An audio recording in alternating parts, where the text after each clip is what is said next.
Shalom Ubrajá, Erev Shabbat Kodesh, Perashat Naso. Una nueva instancia para poder comprender, como estudiábamos durante Shavuot pasado, la profundidad de la Torah.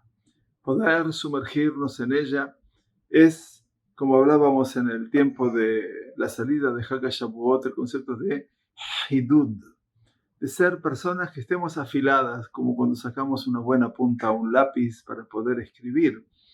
Tareas que hemos olvidado hoy en día, pero que en última instancia representaba estar muy afilados. Perashat Naso nos describe un procedimiento realizado en el caso de una sotá. La sotá es una mujer cuyo marido sospecha legítimamente de ella por infidelidad. En este caso nos cuenta la Sagrada Torá, nos relata que el marido y la mujer acudían al Bet HaMikdash, donde el Cohen tendría que realizar un ritual especial mediante el cual se determinaba la inocencia o culpabilidad de la mujer. Una etapa de este proceso fue la ofrenda de un sacrificio de minjá, sacrificio vegetal, traído por el esposo. La Torá establece que, a diferencia de otras ofrendas de minjá, la ofrenda de minjat sotá se traía sola, solamente la harina, el solet, sin aceite ni especias. La razón, explica la Torá, es que es una minjá de celos, minjat kenaot, una minjá de recuerdo que recuerda el pecado. Por lo tanto, no tiene que ser una minjá tan importante, sino que realmente seca como la harina de sémola. Como esta ofrenda se presenta con motivo de la determinación de la culpabilidad por adulterio, no es digna del condimento que suele acompañar a otras ofrendas de minjá que compartíamos en el libro de Vaikra pasado. Surge la pregunta obvia de por qué, ya en esta etapa, la Sagrada Torá etiqueta la minjá de la sotá como una minjá de recuerdo, es decir, que evoca el pecado. El ritual de la sotá sirve para determinar si la mujer efectivamente cometió el delito del que se sospecha, cuestión que no se resuelve de manera concluyente hasta la finalización del procedimiento. ¿Por qué entonces minjat sotá tiene una asociación inmediata y definitiva con el pecado tan pronto como el esposo y la esposa llegan al mikdash? Todavía falta un trecho para comprobarlo. Instintivamente quizá podríamos explicar que el pecado del que se habla aquí no es el pecado del adulterio, sino el de suscitar sospechas.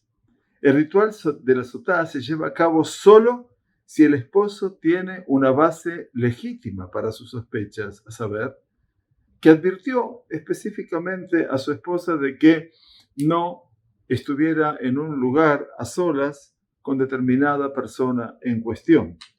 Y si los testigos testifican sobre su posterior reunión en ese espacio con esa persona que fue advertida previamente, entonces ahí podríamos tener ya un testimonio válido.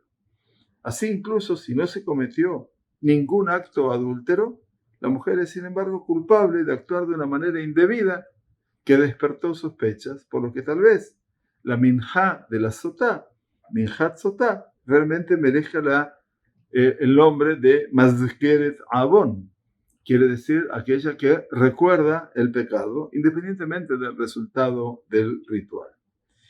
Sin embargo, un comentarista muy original de nuestra Sagrada Torá, llamado Hizekuni, sugiere una explicación diferente, afirmando que si la mujer es realmente inocente, entonces el marido es culpable.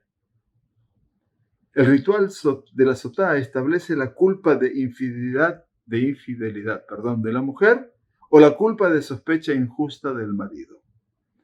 Alguien que renueva aquí todos los conceptos. Ya al inicio del procedimiento sabemos que una de las dos partes pecó. O la mujer traicionó a su marido a través de una relación ilícita, o el marido traicionó a su mujer al sospechar erróneamente de ella por infidelidad. Esta interpretación, por supuesto, enfatiza la importancia de abstenerse de emitir juicios y conceder el beneficio de la duda.